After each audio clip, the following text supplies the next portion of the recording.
Friends, today we are going to talk about the importance of being the villain in someone else's story if you want to be the hero of your own story. Today we will see how your need to please everyone, to be a good person, prevents you from achieving your dreams and expressing your full potential. We will also see how you will have to learn to become selfish in order to truly live in your full authenticity. For those who don't know the channel, welcome to the Consulting First channel, a channel made up of a team of specialized coaches. Our mission is to help you shine and reveal who you are, whether in your personal life or in your business. Today, we will see together how your need to please everyone holds you back on a daily basis. If I tell you this, it's because we are at the beginning of the year, and by doing a little introspection, a retrospective of the previous year, I realized how far I have come on this subject. There was a time when, friends, I was completely subject to my need to please others. If I displeased someone, if I even had the potential possibility of disappointing someone or not meeting the needs of others, I was in total panic. I shut down. I held back. I never really listened to what was right for me. I grew up so much in this dynamic where I had to put my needs and emotions aside in order to keep some form of peace at home. That, as an adult and in my relationships, this pattern was reproduced. I don't know if you recognize yourself in this, but if you grew up in a family where, at a very young age, you had to be a bit of a mediator, a psychologist, regulating the emotions of others, where it was a bit chaotic around you. In one way or another, you may have had to take on a role where you couldn't allow yourself to disturb, to express your own needs and your own emotions. For me, it was so chaotic around me that if I didn't make the effort to really regulate and master what was going on inside of me, it would have been a total disaster. Without blaming anyone, because it's no one's fault, I grew up in an environment where it was emotionally chaotic. There was really a lot of emotional dysregulation and imbalance around me, and I felt constantly in emotional danger. So I learned to silence my needs and the voice of the real me that needed to express itself, out of pure survival. What happens to us a lot, and I realize this in working with my coaching clients or talking to you in the community, is that a lot of us have this pattern of needing to be the good person. What does needing to be the good person actually create in your life? If you're preventing yourself from being the bad person in someone else's story, you're preventing yourself from living in your authenticity, in your own story. Very often, this need to be seen as the right person, to please others, prevents us from accessing what is right for us. But the truth is that it is not others who pay your bills. It is not others who will meet your own needs. It is not others who will come and save you. Only you will come and save yourself. If you continue to live your life to please others, to avoid offending others, to avoid being seen as the bad guy in someone else's story, you will continue to kill parts of yourself to keep relationships that do not even really nourish you alive. When you think about this, ask yourself, am I truly being authentic in my relationships with others today? Am I truly being myself? Am I listening to what is truly right for me? The truth is, we live this life. We are here. We don't even really know why we are here. We came to Earth without asking anyone for anything, and eventually we have to learn how to navigate this human life, this earthly life. What's so sad is that most people live their entire lives trying to meet the needs of others, rather than going after what is truly right for them.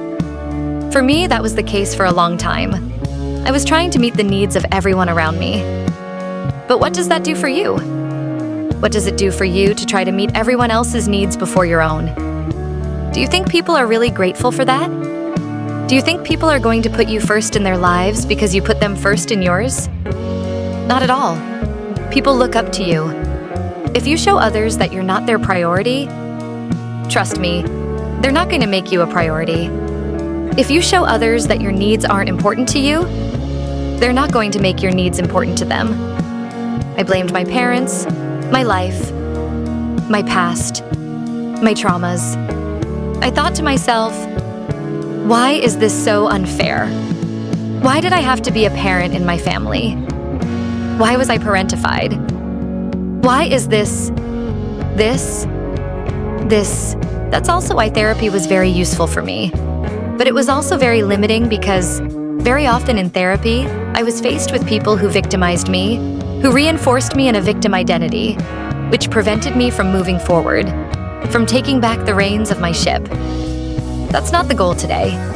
The goal is for you to take back your power, to reclaim your story, your identity. Stop giving your power to the right and left, to your past, to your traumas, to your ex, to your family, to decide what you are capable of doing or what you are destined to become. You are the one who decides who you become. At any moment, you can reinvent yourself. At any moment, you can decide that now is the time to change your life, that now is the time to embody the version of yourself that you want to become. This will require you to ignore all the noise, the external chaos that you tend to let inside you. I can tell you in hindsight that it's very personal work. It requires you to visualize who you want to be, who you want to become, and to really be intentional about what you feed yourself. Because if you keep feeding yourself the idea and the belief that you have to please everyone, that it's important that people like you, that it's important that people think well of you, you're never going to accomplish anything in your life. You're never going to accomplish anything bold. If you keep caring about what people think of you, you're never going to accomplish anything great. You're never going to get far in your life if you keep feeding yourself the belief that other people decide who you are, what you're worth, and what you deserve. Ask yourself, what would you allow yourself to be if you had nothing left to prove to others? If you had nothing left to hide? If you had nothing left to receive or obtain from the outside world? What would you choose to be right now? What would you do that you don't allow yourself to do, and what would you no longer do that you continue to do in spite of yourself? Honestly, there is an exercise that I do systematically, and this year I am really going to go much further in the exercise. I sit down with myself and I say to myself, okay, what did I do this year in spite of myself that I really didn't want to do? What did I say yes to when deep down I wanted to say no, but I said yes because I was afraid? I thought I needed the validation of others, the recognition of others. What did I say no to too? Because you were afraid of the expansion that I am seeking. If there's one word I want you to remember, it's expansion. I think I'm going to rename my program Expansion, the Excelsior program. If there's one word that keeps coming to me lately, it's expansion. We're really in the era of expansion. I really want you to connect to this vision of yourself that is in total expansion, for which everything is possible. Everything is possible for you if you decide that it is possible for you. You are able to change everything in your life. You are able to change your relationship with your body, your lifestyle habits. You are able to change your way of eating, your sport, your relationships, your finances, your business. Everything you can imagine, you can change. Everything you are able to visualize, you can materialize in your physical reality. On the other hand, be careful. This will require you to detach yourself from your unhealthy need to please others. As long as you are under the influence of the need to please others, you will be a prisoner and slave to the gaze of others. Others will have the right of life or death over you. You will continue to be the puppet of others. Is this really what you want to be? Is this what you want to live? Isn't it time today to say stop and find within yourself the courage and the strength to really listen to yourself? To listen to what is right for you and to pursue what is right for you without apologizing, without seeking validation from others, without seeking for others to understand you, for your loved ones to validate you, for them to be around you, for them to support you. Maybe they won't understand. That doesn't mean they don't love you, that they don't want the best for you. But maybe the best for you, in their perception of things, is not the best for you in yours.